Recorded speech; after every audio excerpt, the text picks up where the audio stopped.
century, scientists were finally able to answer questions about the origin of the universe. 20वीं शताब्दी में वैज्ञानिक finally इस question का answer देने में सक्षम हो गए थे, वो एबल थे कि यूनिवर्स का मूल क्या है. We we now know that everything began with a big bang about 14 billion years ago.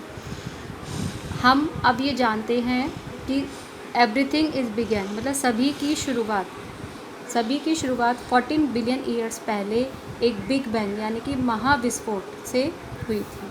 At that time the entire universe was contained inside a bubble that was thousands of time smaller than A pin head. उस समय ये पूरा ब्रह्मांड एक pin के head, बहुत छोटा सा पिन हेड होता है, एक पिन हेड से भी 1000 टाइम्स छोटा था. It was hotter and denser than anything we could ever imagine. हम जितना भी गर्म से गर्म और घने से घना सोच सकते हैं, उससे भी अधिक गर्म और डेंस था. When the bubble suddenly exploded, तब जब ये बबल अचानक से फटा, the universe that we know today was born, जिसे आज हम यूनिवर्स कहते हैं, उसका जन्म हुआ. In a split second the universe went from smaller than a single atom to bigger than a galaxy. और देखते ही देखते ये पूरा यूनिवर्स, पूरा ब्रह्मांड एक फैलता चला गया. Ever since it has been expanding outwards at rapid speed, और बहुत तेज़ गति से ये एक्सपेंड होता चला गया. The universe today is millions of time bigger than it was when it began. जब यूनिवर्स की शुरुआत हुई थी, तब से लेकर आज तक ये मिलियंस ऑफ टाइम्स बड़ा हो चुका है. No one knows the actual size of the universe. कोई भी यूनिवर्स का एक्चुअल साइज नहीं जानता. Because we can't see the edge, क्योंकि हम एज को नहीं देख सकते. If there is even one. What we know is that the universe visible from the earth is at least 93 billion light years across. A light year is the distance light travels is 1 year. Light year की दूरी लगभग एक साल में तय होती है. The universe contains billions of galaxies, each containing billions and billions of stars. ब्रह्मांड में बिलियंस गैलेक्सीज हैं और प्रत्येक गैलेक्सी में मिलियन और बिलियन तारे कंटेन हैं, यानी कि वहाँ पर शामिल हैं. With the coming of rockets, space shuttles, satellites and deep space probes, we have been able to view earth and our solar system from completely new perspectives. आज हमारे पास रॉकेट्स हैं, स्पेस शटल्स हैं, सैटेलाइट्स हैं, जिनसे हम जो भी हमारे मन में प्रश्न है, प्रोब्स का मतलब होता है प्रश्न, जो भी हमारे मन में प्रश्न होते हैं, वी हैव बीन एबल, हम उनके बारे में जानकारी इकट्ठा करते हैं. अर्थ का व्यू ले सकते हैं और सोलर सिस्टम को पूरी तरह से एक नए एंगल से देख सकते हैं. The first living creature to orbit our planet in 1957 was Laika, a 2-year-old terrier from Moscow. सबसे पहले जो लिविंग क्रिएचर प्लेनेट में भेजा गया था, वो भेजा गया था 1957 में. उसका नाम था लाइका, जो कि एक रशियन डॉग था. और इसके अलावा एक 2 साल का टेरियर था, जो कि मॉस्को से था, ये भी एक डॉग था. तो इसको आप अच्छे से याद कर लें, ये 1 वर्ड क्वेश्चन में यूज़ हो सकता है आपके लिए. मैं फिर से रिपीट कर रही हूँ कि the first living creature to orbit our planet in 1957. सबसे पहले जो लिविंग क्रिएचर प्लेनेट में भेजा गया था, वो 1957 में भेजा गया था, जिसका नाम, जो दोनों ही डॉग्स थे, एक रशियन था जिसका नाम लाइका था और एक मॉस्को से था जिसका नाम टेरियर था.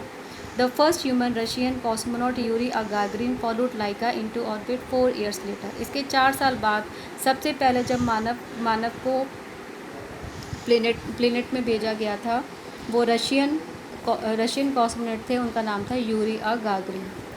We now turn our attention to the moon, and in 1969 the United States landed 2 astronauts on the lunar surface, Neil Armstrong and Edwin Buzz Aldrin.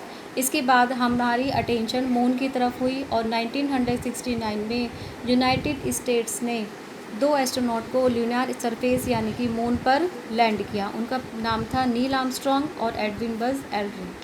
This was followed by 5 other moon landing. इसके बाद 5 और moon landings की गई. Shortly thereafter manned space station began glittering in the sky.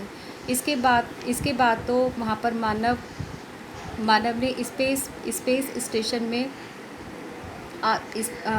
वहाँ पर मानव की एक तरह से मानव यात्रा शुरू हो गई आसमान में.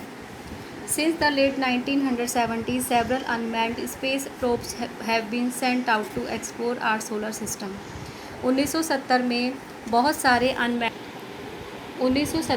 बहुत सारे अनमैन्ड यानी कि जिनमें जो मानव रहित स्पेस शटल थे वो स्पेस में भेजे गए और उन्होंने हमारे सोलर सिस्टम के बारे में बहुत सारे प्रश्नों के उत्तर लेकर आए.